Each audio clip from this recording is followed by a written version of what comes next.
Just like their counterparts in Europe, West African countries under the Economic Community of West African States (Ecowas) recently announced plans to launch a single currency called the ECO in 2027.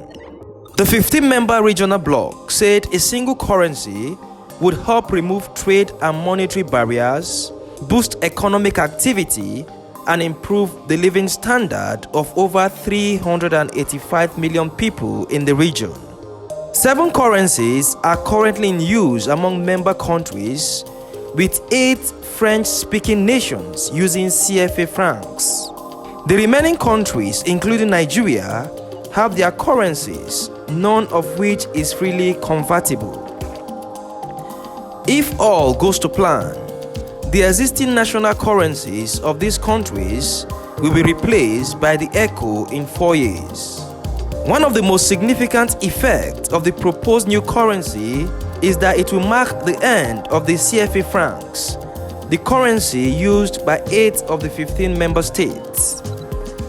The CFA franc is seen by many as not just a relic of French colonialism in Africa, but as a strategic tool used by the French government to maintain dominance over its former colonies. So why is the CFA franc significant in this conversation? Let's look at a bit of history.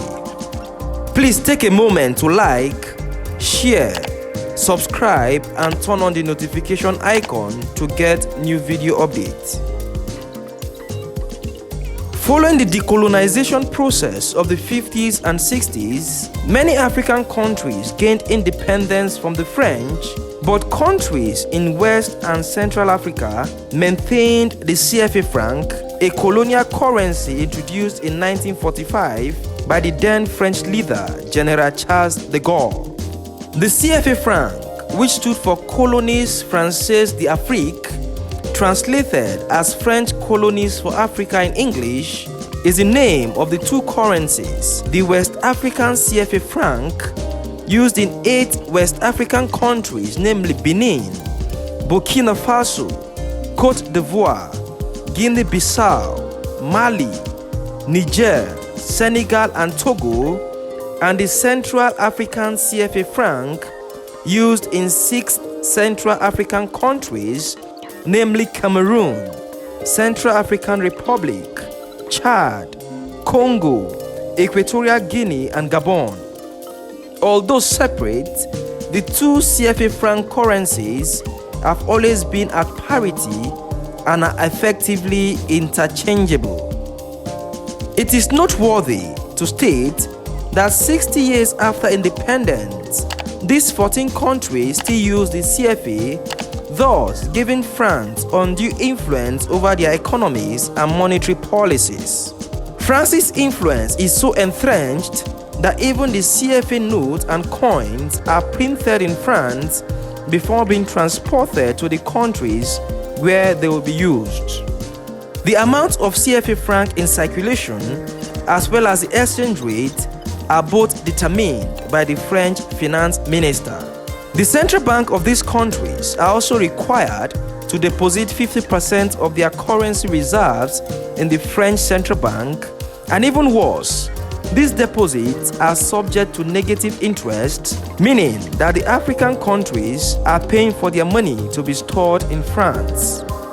Through this arrangement, France strangles the economies of the CFA countries by limiting the liquidity of their central banks, thereby blocking their access to investment capital.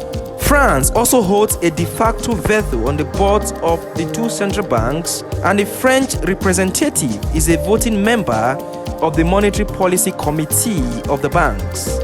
In exchange for French foreign aid, these countries were required to give France the right over natural resources and allow France to maintain troops in their territories. But with the proposed ECO currency, it will appear that the leaders of French-speaking West Africa have finally decided that the need for independence supersedes any perceived benefit of staying tied to France. This is so because a new common currency we allow them to move their reserves from the French Central Bank into what is to be called the Central Bank of West African States, located in Dakar, Senegal. They will also have control over the monetary policy of their countries and attract huge foreign investment without any interference from France. France will also cease to be a member of the boards of the central banks of these countries and will no longer have veto power when it comes to decision making. But after a series of postponements, notably in 2003, 2005, 2010, 2014 and 2020, there are concerns over achieving the new currency for the region in 2027, which is just 4 years from now. This is because 4 primary convergence criteria must be met by each member country before the ECO could be implemented. These include 1. A single-digit inflation rate at the end of each year. Secondly, a fiscal deficit of not more than 4% of GDP.